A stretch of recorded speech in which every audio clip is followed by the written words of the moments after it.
Hey, what's going on YouTube? In today's video we are going to talk about your car's exhaust system. Just like we've been doing, we're going to build on the basics, go over just the general purpose and function of your exhaust system. We'll also explain the different components that make up your exhaust system and some issues that you may run into over the long term, okay?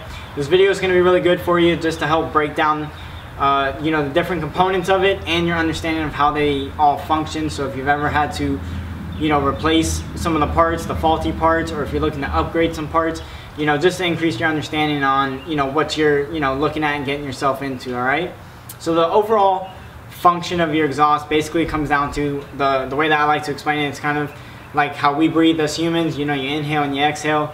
Your exhaust system is basically just helping you deal with the exhaust portion of the exhale portion of the overall breakdown of your motor. Okay, the motor has a combustion process, and the exhaust is basically helping to get rid of the gases that are produced from that combustion. Okay, so it's really good for your overall fuel economy, for your exhaust to be in good good standing, good functioning form. Also, it's going to be really good for the environment. Okay, as your car creates a lot of these gases, some of them can be pretty harmful to the environment. So keeping it in good working condition will help eliminate that and keep the gases more tolerable and healthy for the environment. Okay, so the basic components of the exhaust system, the first portion is going to be the headers or the exhaust manifold, and that's going to basically connect directly to your motor. Okay, if you have like a 4-cylinder, you have 4 individual pipes that come off of each cylinder head, taking all of those gases that are formed during the combustion process, and they come down into one main system, which is where you get the exhaust pipe. Okay, what you're going to have next as you move down the pipe more toward the rear of the vehicle, the first thing you're going to run into is an oxygen sensor. And what the oxygen sensor is responsible for is reading how much oxygen is in the gases that are being released. That's important because the computer is very sophisticated and all that. It'll be able to adjust if there's too much oxygen or too little oxygen, so that you are running optimal, getting the most amount of fuel mileage, like I was saying before, and also for the environment. Okay, so a lot of times you'll hear people say, oh, you're running too rich or too lean. Too rich would be using too much fuel, and not that the oxygen sensor would basically see that there's not enough oxygen. And then if you're too lean, you're not putting enough fuel into the system and you have basically too much oxygen. Okay, hopefully that didn't go over anybody's head. If you have any questions, just add them in the comments below. But moving further back, you're gonna then run into your catalytic converter. Again, a lot of people have to get these replaced. They can be a little bit pricey, but what these things do are pretty important. Okay, this is what's going to take a lot of those gases and convert them into the gases that are more environmentally friendly. Okay, so the gases that your motor is going to produce is going to be like a carbon monoxide and your hydrocarbons. So once it goes through your catalytic converter, it's going to convert those gases to carbon dioxide and water vapors. Okay, so as you move further back, the last portion before you get to the tailpipe is going to be your muffler, which is actually pretty much connected to the tailpipe. And basically it's a little bit of a bulky section right before the tailpipe, and it's bulky because it's filled with either like baffles or like an insulation to help deaden down a lot of the sounds that are coming off of the motor. So without those, cars would be really loud, really hard to hold conversations while in the car, and obviously everybody driving around, it would be just a really noisy situation.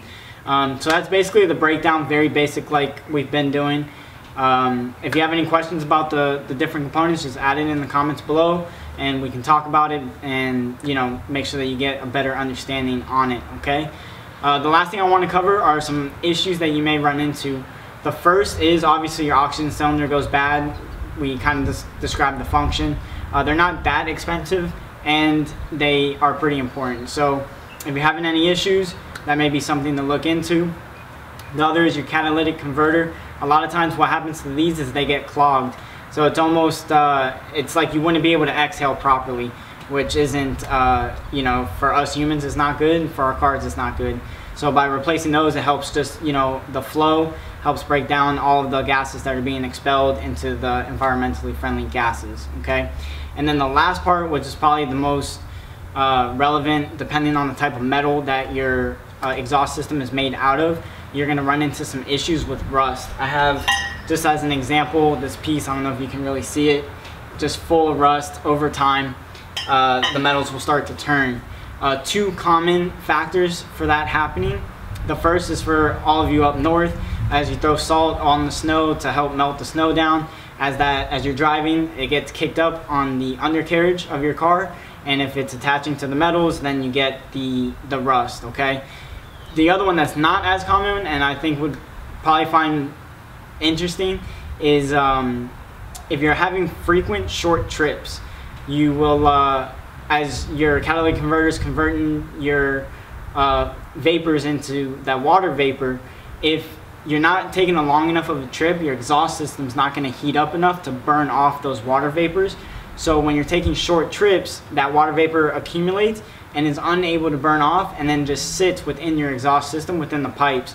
And if you're doing frequent short trips, then that water just continually pooling, sitting inside the metal, and basically causing rust from the inside out.